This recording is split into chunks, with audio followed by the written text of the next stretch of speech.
Banjir besar yang menghantam memperlihatkan gigi taring kelaparan yang tajam.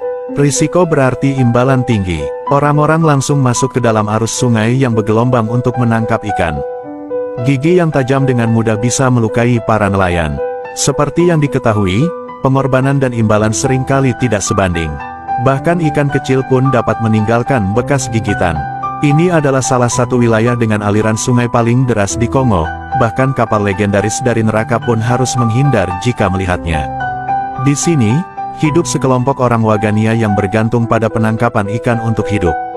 Mereka tidak takut mati, karena ikan adalah satu-satunya cara untuk mengatasi kelaparan. Menebar jaring di sungai yang deras bukanlah tindakan yang bijak, karena mempertaruhkan nyawa mereka. Hasil tangkapan pun sangat sedikit. Orang-orang Wagania yang cerdas menemukan solusi yang baik. Mereka menebang beberapa pohon yang tepat di hutan, membengkokkan cabangnya menjadi lingkaran, kemudian mengikat kedua ujungnya dengan kuat menggunakan tali. Cabang-cabang kecil dipasang dengan rapi, kemudian anyaman dibuat dari tanaman merambat untuk menciptakan jebakan ikan yang hanya bisa dimasuki tapi tidak bisa keluar. Mereka harus memasang tiang-tiang kayu di lubang batu yang mereka gali saat air surut, dan membangun platform yang bisa digunakan untuk berdiri. Saat musim hujan mendekat, mereka mengorbankan ayam jantan yang dipelihara selama 2,5 tahun kepada Sungai Kongo. Mereka percaya dewa sungai akan melindungi mereka agar mendapatkan ikan terbesar. Di bagian terdalam sungai bisa mencapai kedalaman 1.500 meter, dan arus yang deras mengalir deras. Mereka tahu dengan baik bagaimana menemukan jalur yang aman di arus deras. Mereka tidak sabar untuk menguji alat penangkap ikan baru mereka. Arus sungai yang cepat tidak memberikan ruang untuk kesalahan.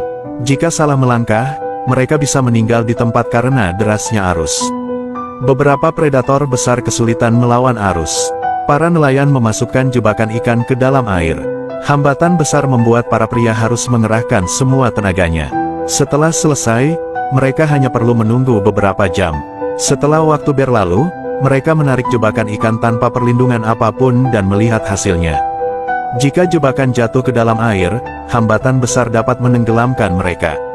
Namun, jebakan berhasil, dan mereka menangkap seekor ikan harimau seberat 5 kg. Ikan harimau adalah pemangsa dengan gigi tajam yang dapat dengan mudah melukai kulit. Jebakan mereka juga terus-menerus menghasilkan tangkapan ikan besar. Para Wagania selalu menggigit hasil tangkapan mereka saat menangkap ikan.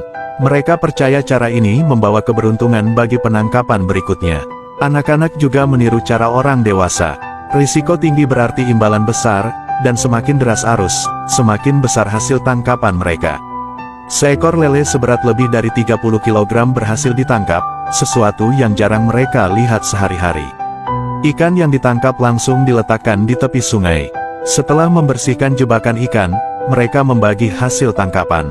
Meskipun ada perbedaan dalam hasil tangkapan, mereka tetap membaginya secara merata. Jika tidak ada alat timbang, mereka membagi ikan berdasarkan panjangnya. Cara pembagian ini sering memicu perselisihan. Setiap perbedaan pendapat bisa berujung pada perkelahian. Orang dengan kekuatan terbesar mendapatkan ikan lele terbesar. Untuk mengatasi perselisihan ini, pemimpin mereka mengadakan duel yang adil. Orang-orang bisa menggunakan segala cara untuk memenangkan duel. Para Wagania merasakan kebahagiaan setelah berhasil menangkap ikan besar. Mereka hidup sepenuhnya dari hasil tangkapan ikan. Anak-anak yang kelaparan ditugaskan untuk membersihkan ikan kecil yang akan dijual di pasar sebagai satu-satunya cara mereka mendapatkan uang tunai. Para wanita memotong ikan besar dan mengasapkannya di atas api. Karena tidak memiliki lemari es, mereka hanya bisa mengasapi ikan dengan cara ini. Daun pisang digunakan untuk menutup ikan selama 6 jam pengasapan. Hasilnya adalah ikan yang diawetkan yang bisa disimpan dalam jangka waktu lama. Daun pisang yang telah dibuka mengeluarkan aroma wangi yang menyatu dengan ikan kecil tersebut. Mereka memakannya dengan singkong dan pisang, yang membuat mereka kenyang lebih lama. Paul memperkenalkan bahwa adiknya telah pergi ke kota besar untuk mencari kehidupan yang lebih baik. Meskipun jauh lebih baik daripada di desa, di wajahnya tidak terlihat senyuman. Baginya, hidup sehari-hari sudah cukup bahagia, dan dia bersumpah tidak akan membiarkan anak-anaknya pergi ke kota besar. Bagi mereka, kebahagiaan adalah hal terpenting dalam hidup.